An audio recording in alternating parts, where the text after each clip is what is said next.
आज Doubtnut app download करें। Doubtnut पर अपने सभी गणित, रसायन विज्ञान, भौतिक विज्ञान और जीव विज्ञान के डाउट्स का करो सफाया। बस प्रश्न की फोटो खींचो, एक ही प्रश्न को क्रॉप करो और तुरंत वीडियो सोल्यूशन पाओ। अभी डाउनलोड करें।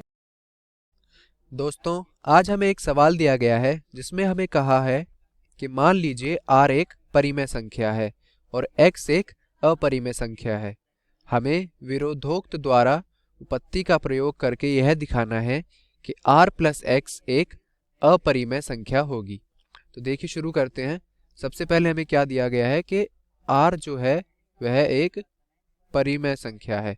तो यदि वह परिमेय संख्या है तो हम उसे कैसे लिख सकते हैं? मान लीजिए r को हमने लिख दिया a बटे b, जहाँ पे a और b होंगे क्या?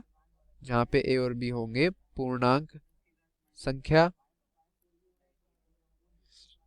a और b पूर्णांक संख्या होंगे और b क्या नहीं हो सकता? b नहीं हो सकता शून्य। तो हम लिखते हैं, हमें कहा गया है कि यह सिद्ध कीजिए r प्लस x एक अपरिमेय होगा।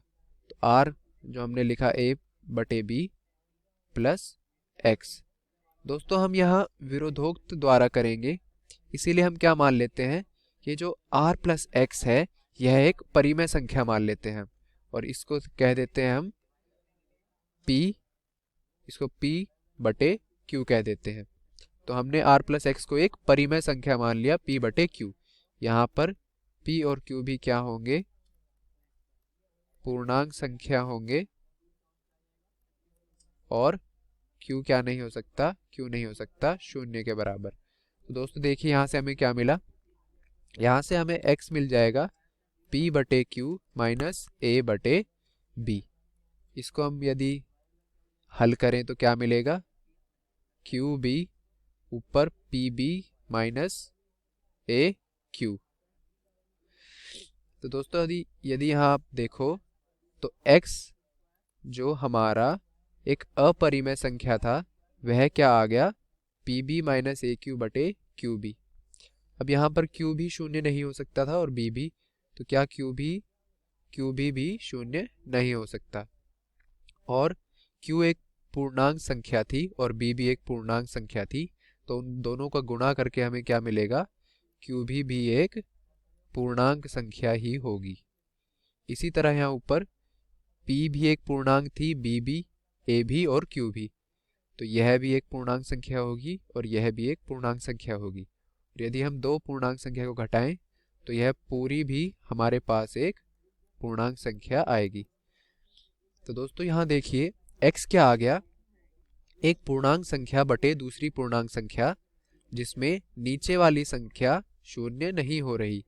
तो x क्या आ गया? मतलब x आ गया यहाँ से एक परिमेय संख्या।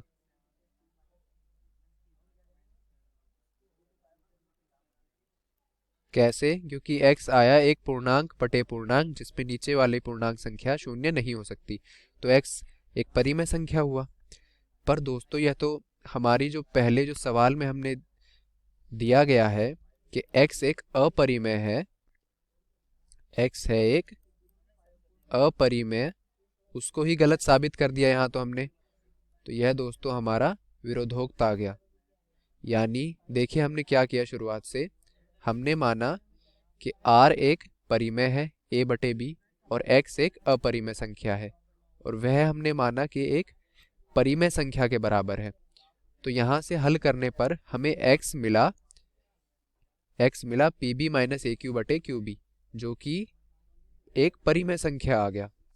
तो हम यह, पर x तो एक अपरिमेय था, तो मतलब यह जो हमने माना कि p बटे q एक परिमेय संख्या मान लिया, यानी a बटे b प्लस x का जोड़ हमने एक परिमेय संख्या जो माना था वह है गलत। तो इससे हमें क्या पता चला कि जो r है, r प्लस x, वह क्या देगा? एक अपरिमेय संख्या देगा। दोस्तों एक बार दोबारा देख लेते हैं। हमने r प्लस x को एक परिमेय संख्या माना, जिससे हमारा x एक परिमेय संख्या निकल के आया, पर x हमें अपरिमेय दिया गया है, तो मतलब हम यह आर प्लस एक्स को शुरुआत में ही परिमेय मान ही नहीं सकते थे, तो इसलिए आर प्लस एक्स आ गया हमारा अपरिमेय संख्या। धन्यवाद। कक्षा 6वीं से 12वीं से लेकर नीट, IIT, जेई वो एडवांस के लेवल तक 1 करोड़ से ज्यादा छात्रों का भरोसा। आज ही डाउनलोड करें डाउटनेट ऐप या व्हाट्सएप करें अपने सारे डाउट्स 8400 400 400 पर।